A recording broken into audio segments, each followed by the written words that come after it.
Hey guys, Drifter here. Welcome to another episode of Battlefield 3 In Depth. In today's episode, we're going over the M16A3, its bigger brother, the M16A4, and the very last assault rifle that you unlock, the L85A2. Now, without any further ado, let's jump right into the M16A3.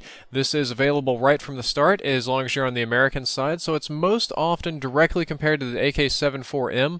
It has a very common damage profile for the assault rifles, dealing 25 to 17 damage over range, giving it a 4 to 6-shot kill depending on how far away you are. You'll notice it has an 800 RPM fire time, which is a smidgen higher than a lot of the assault rifles in this game. It's not like colossally mega crazy higher, but just a smidge. Very average bullet velocity, range. Your magazine is 30 or 31 if you had one in the chamber before.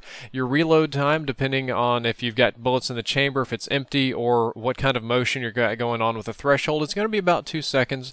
And now the feel for this weapon is pretty standard. This is the weapon that a lot of people tend to like, and they seem to think that it's better than the AK-74M just because it's American, and in a lot of games they equate inaccuracy with the AK series, where in this game it's kind of the opposite.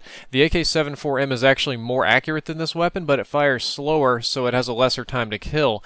The M16A3 fires faster than the AK-74M, so it has a significantly higher time to kill. Unfortunately, you also have more recoil to deal with, so that's kind of picking your poison here. I tend to like the M16A3 just because my mental perception in my head, I like American guns. I equate them with accuracy, whether they're really that accurate or not. It is overall a very sturdy, very dependable, very reliable, and very average assault rifle. If you are worried about over-specializing in one thing or another, you can always just pick the M16A3 and not worry about it at all. The next assault rifle we're going over today is almost identical to the M16A3. It's the M16A4. It has the exact same stats as before. It shoots at the same speed. It has the same rate of fire, same damage, same bullet velocity, same distance, magazine size, reload, recoil pattern. Everything is exactly the same on this weapon, except it shoots in burst fire, and I'm pretty sure it's either burst fire or single fire. You don't have the option to go fully auto, because then it would be the exact same gun.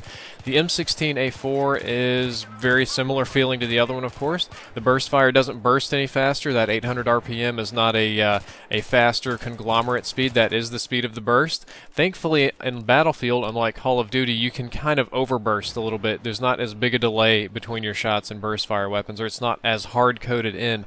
Now, when it comes to use of this weapon, I kind of love it and I kind of hate it. I normally run it with ACOG sight, because if I'm running a burst fire weapon, I'm going to treat it like an accuracy rifle. I'm going to aim at the penis and try and burst up and hit penis, chest, head with every other shot.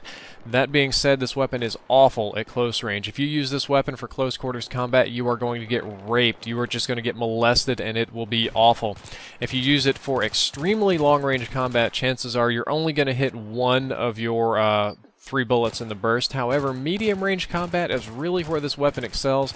You get to where somebody would kind of sort of have trouble dealing with the recoil on their gun, but not so far away that you have to deal with snipers, and you will rock people's world with this weapon. The real downside is that because it's burst fire, I have a very hard time hitting people that are going sideways or back and forth. This is way better for people that are shooting straight at you or controlling a single alley. The last and most interesting weapon today is the laser rifle, the L85A2. I call it a laser rifle because it's extremely accurate. Now, before we hop into that accuracy discussion, let's talk about its damage and rate of fire and all that sort of stuff. The damage is very normal. It again has a 25 to 17 damage profile over range. The bullet velocity and distance are just barely subnormal for assault rifles, but that's done for balancing. You'll notice the reload time is actually quite slow depending on how fast you're moving, crouch, or if you have bullets in the magazine or not. It could take over 3 seconds to reload, which kind of scares me.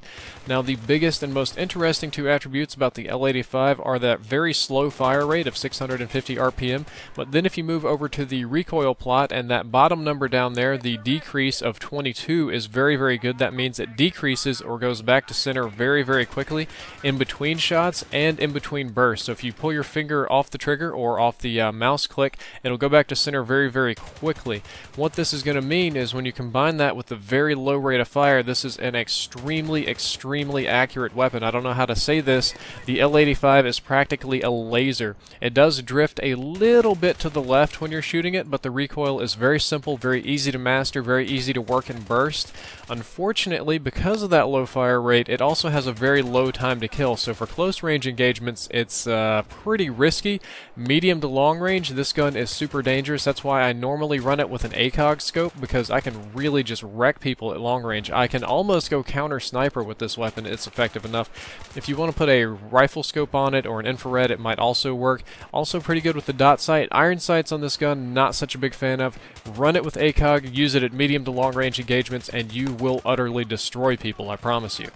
Well guys, that's all for this episode. I hope that you enjoyed it and that you learned something useful. I would like to apologize for not getting these episodes out sooner. I've been a little bit on the lazy side with the Battlefield 3 in-depth. I've picked up Modern Warfare. I've had problems with Fraps on my computer. I've had problems with DX Story on my computer. Lebo's had computer problems. And one of the biggest problems that I've had is adjusting from console to PC gaming is extremely difficult because I just can't do things on PC that I can do on console. On console, I can kind of run out and dodge bullets and juke and jive and keep going. On PC, I poke my head around the corner, it's like headshot, you're dead. I'm like, okay, maybe I'm gonna parachute and just fly in at like 1,000,000 miles an hour, and some guy's gonna whip around with his mouse, headshot, you're dead. And that's honestly not a skill that I have, so I'm having a very, very hard time getting clips between the increase in competition and the Fraps problems. Lebo's having some computer problems, but he's gonna be back in action pretty shortly. Check out his channel, check out Simthic.com. Drifter out.